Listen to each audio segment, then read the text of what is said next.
Welcome back to Supernova Traveler. I'm going to be reviewing Married at First Sight, Season 11, Episode 6, I See Red Flags. Yay! I am getting caught up. Hopefully I can do number 7 by this evening and have it out to you as well. And I'd like to start today with Karen and Miles. I don't think I like Karen. Just the look on her face when Miles confided in her was a turnoff.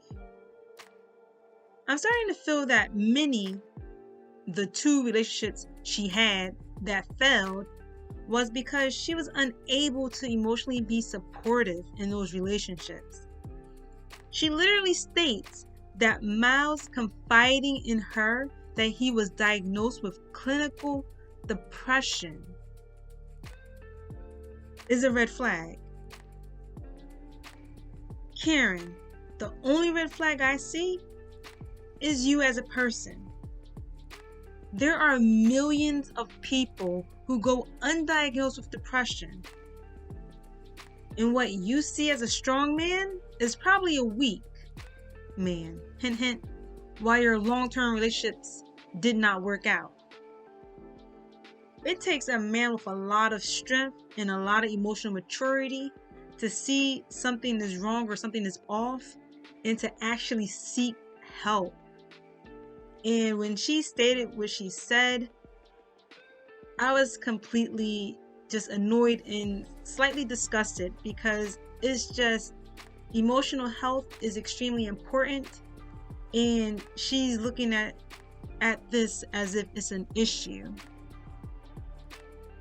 I'm starting to think that Karen is selfish and fails to be thoughtful and thinks the catering in the relationship is one way, which is towards her. But she's cute, right? And she knows how to say the right things to come off sweet. I'm really hoping that she warms up to him. Like, even if they were dating, people kiss on the second or third date. And she just gave him a peck on the cheek recently. Karen, you don't have to have coitus with the man, but at least show him some type of affection. And even with this episode, I feel like she's still trying to friend zone him. Like she's saying, oh, I feel the connection, or oh, this and oh, that. But I feel like she's trying to friend zone him. I think that is what she's trying to do. And I don't even know if she's working hard to even do anything. And you know what? Amelia, when I like Amelia because she was so sweet and she kind of put Karen in her place.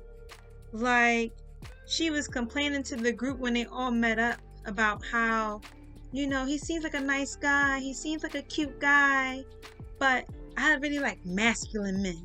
And Amelia was like, well, I think he's cool and he's nice and he completely adores you. Thank you, Amelia. Thank you for putting Karen in her place, because that's the type of man that she should want to be with. Anywho, let's move on to the next couple, because I can't stay on Karen too long. So, Amani and Woody are getting closer. They are vibing off of each other. They are enjoying each other's company. And look, Woodrow is pulling out all the stunts. And to be honest, it's concerning.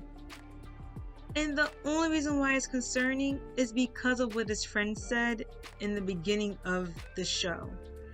His friends had a lot of reservation in regards to him being married. And his response to that was, well, you don't know Woodrow in a marriage. And on top of that, Amani had made mention to Woodrow, or Woody, that, after finding out that he did a journal or he did journaling of his feelings or his days, she found that attractive. And she said as a joke that that's one notch off my chastity belt. And now, honestly, I think Woody is half in this marriage for the marriage, but I think the other half is approaching this as a challenge or competition. I'm not sure if he is putting out all the stunts because he really wants this marriage to work, if he really loves Amani, or if he's really just trying to see how quickly can he get into her pants versus the other husbands getting into their wives' pants. And as you notice, Woody focuses a lot on sex. Now, I'm not sure if the producers are feeding him this line and making him answer this question repeatedly, so it just looks strange or looks bad, but he does focus a lot on sex. And those are my concerns. My concern is what is going to happen once they leave paradise? Once paradise is over, is he still going to have this type of energy? Now, Amani and Woody also starts to have a conversation about pee. Apparently, Woody will pee in the shower, and Amani's like, no, we don't do that. And I have to say, I'm biased. They have better energy, so I enjoyed their pee conversation. Unlike the other couple that Amani invites over, which was Olivia and Brett this episode, and Olivia also mentioned that she is very skeptical of Brett. And as we move along in their segment, I too continue to be skeptical. But I am a little concerned about Olivia as well. I do not think they're a match. So let's talk about it. We meet Olivia and Brett for dinner. They are dressed up. They look cute together. And the server comes by and she's like, would you like a cricket appetizer? Brett says, no thank you. But Olivia's like, oh, why not? Let's try it. They try it. Brett says it's okay. Olivia doesn't like it too much. And they are bonding. But then it takes a turn for the worse.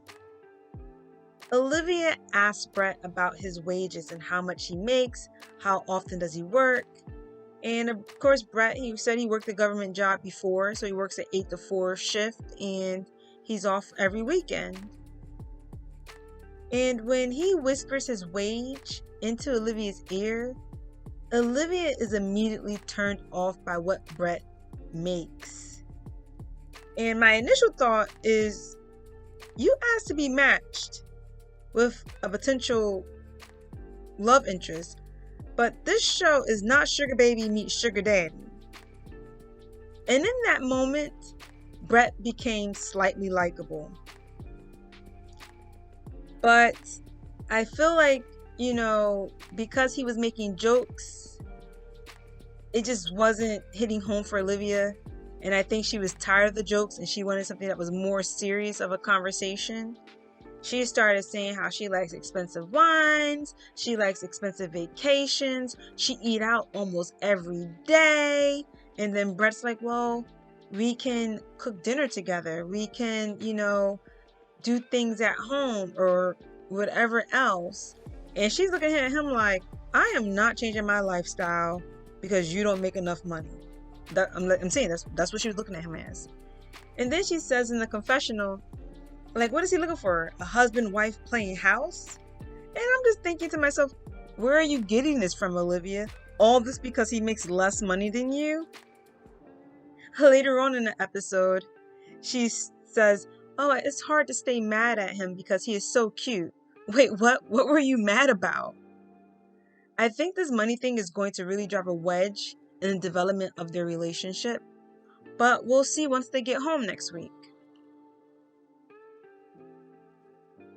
They then go and swim with the stingrays a little later in the episode, and the next issue that arises is quality time. So Brett seems to have led a very lonely life. Like, even though he has family, he doesn't visit his family often. He probably doesn't call his family members often. So he is alone quite a lot. While Olivia has a very full life. She calls her mom every day. She has her friends that she goes out with, since she, of course, wasn't married at the time. And if she had an issue, those are people that she would call or confide in. And so Brett is now in this situation where he's wondering, when they get back to realization or civilization, where will he fit in at? Now, problem number 3 with this couple, who I'm going to tell you, to me they're fairly boring, but to each his own. The couples all meet up, and as I said before, they were rating the couples. So Olivia rates their marriage a 7. And it's not because anything's bad going on in the marriage. She just feels that there always can be improvement, and she doesn't know what the future holds, which I think is understandable. But Brett gets so offended when they ask him to rate the marriage. He's like, I'm not going to rate the marriage. It's so dehumanizing. And I'm thinking in my mind, like, where is this coming from? They're not asking you to rate your wife or rate a person. They're asking you to rate your marriage. Like, that's like someone asking you, what do you think could be better in your marriage, and how can we fix those things? It's not asking you to rate the people. It's just asking you to rate the overall marriage and how you feel. And he gets so defensive when, 1, the question's asked, and 2, when he overhears Olivia answering the question. And at this point in time, it made me feel like, or made me think, that he may be very egotistical and does not take constructive criticism well. And they are not a match. But somehow they were matched. I think they were matched for drama and the possibility that they probably more than likely will fail. And as expected, after this whole situation happened, Brett is a prick. Mind you, Christina did ask the question another time because it was bothering her that he didn't rate the couples, but that's not your man. Why do you care? And because Christina asked him a second time, because he was uncomfortable with the conversation, he becomes very nonchalant, very rude, and very standoffish towards Olivia. And she's like asking him questions like, oh, what do you want to do when we get back? Or what do you want to show me? And he's like, I'm going to feed my cat. Or, I'm going to cut my grass. And it's like, that's not what I'm asking about. I'm asking about, what are we going to do? It's like he's not excited about the relationship at all. And I think it's quite funny that Brett is so upset and uncomfortable with them asking him to rate the marriage, but he was okay at a bachelor party to ask Henry's friends why Henry and his friend isn't dating because she's pretty, knowing that Henry is officially engaged. And I'm just like, now he has double standards. He already lied because he said he doesn't get mad and he likes to communicate, but now that he's upset, he's causing all this tension in the relationship and he's not communicating. So you basically just lied. I don't think it's going to work. They need to run from each other. They just need to run from each other. Alright, I have 2 more couples left. I'm going to save the best for last. And if you've been watching my videos, you know who my favorite couple is. But we're going to continue on with Christina and Henry. They are still boring. I hate that Henry rarely makes eye contact. But I see where he is coming from. Henry is just extremely observant. He is way too reserved, but he is observant. He behaves like a person who may have lived in another shadow. Like maybe his siblings were outgoing at a younger age, and now he feels everyone around him is more important than himself, and that his needs come second to others. Henry also mentions that Christina is impatient and short with people during their breakfast or lunch, which is what I think he describes as bitchy, but in a nicer way. Christina must be self-aware because she also describes herself as impatient.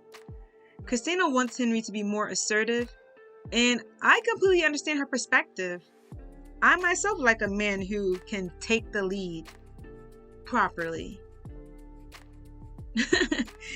Henry, they do something fun this episode.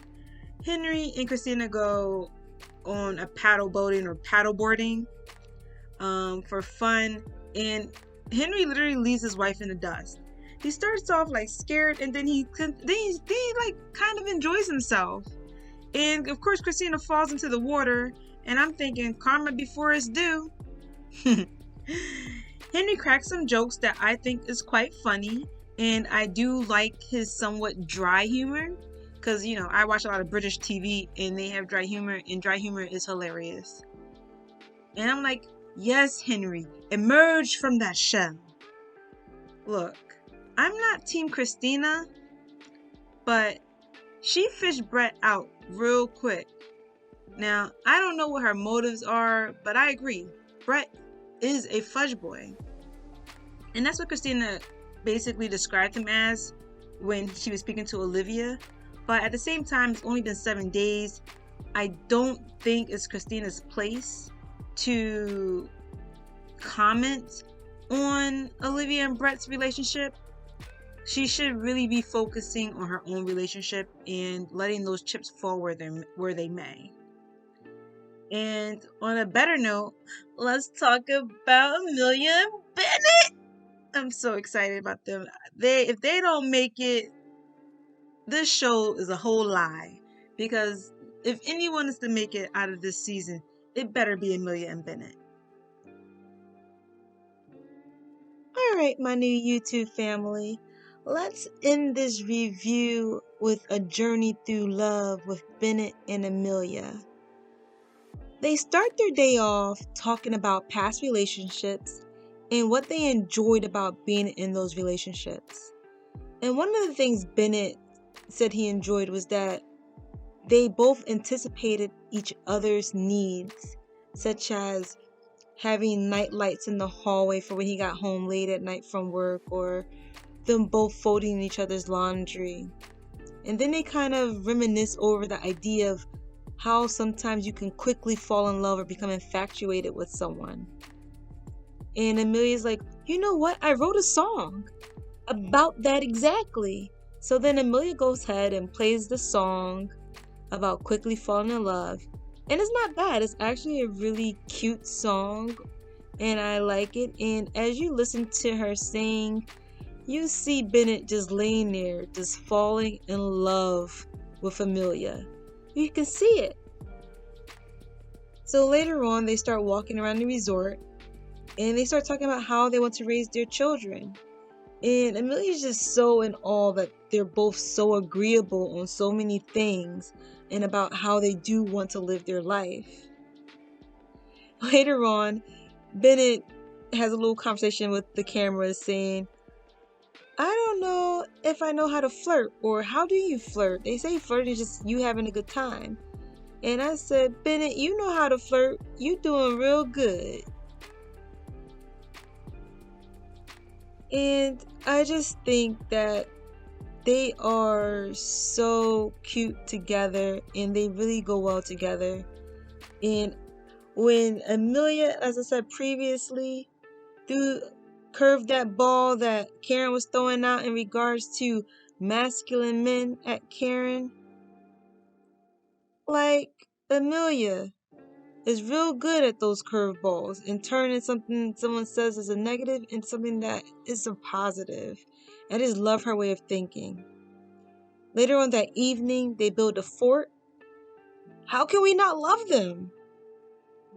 Bennett talked his poor wife to sleep.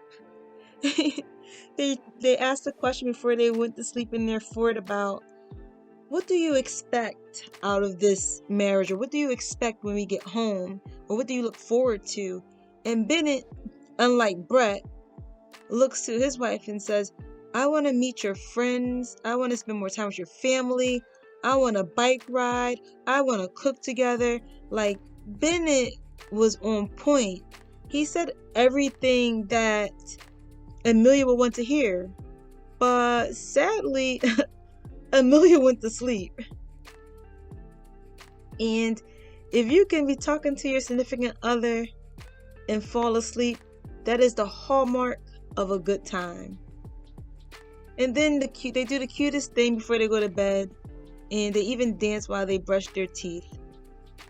Like, if these two don't make you believe in love or believe in positive relationships, something is wrong, because they are great.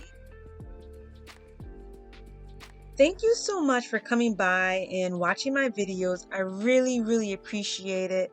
I'm definitely trying to grow. I'd like to thank Yvette Monroe for pointing out the fact that she does enjoy me putting clips of the show in my videos. I know I haven't done it the last 2 times, but I just didn't understand how copyright laws work on YouTube, and I didn't want them to kick me out or take my YouTube channel down. But now that I've researched and talked to YouTube about it, I'm going to start putting the videos back or clips back into my content. So hopefully you guys can follow along. That's one of the reasons why I started reviewing the show, is because people will be talking about it, but then I'm like, I don't know what you're talking about, or what are you talking about? Where is this coming from? Where's the footage? And I wanted to be able to put that footage in. Mind you, it's not an easy task. So please like, comment, subscribe. And if you're not going to subscribe, I'm sad, but share the video. Share the video, let someone else see the content. Maybe they like to subscribe. I'm almost caught up on this show, and I can't wait to bring you some other content. Like, I have video for me doing cake tasting for like my 30th birthday that I want to put out over a year ago. Don't blame me. And travel vlogs, very short, but you know, something that's cute and different, hopefully. So please stay tuned, please continue to watch, and please subscribe.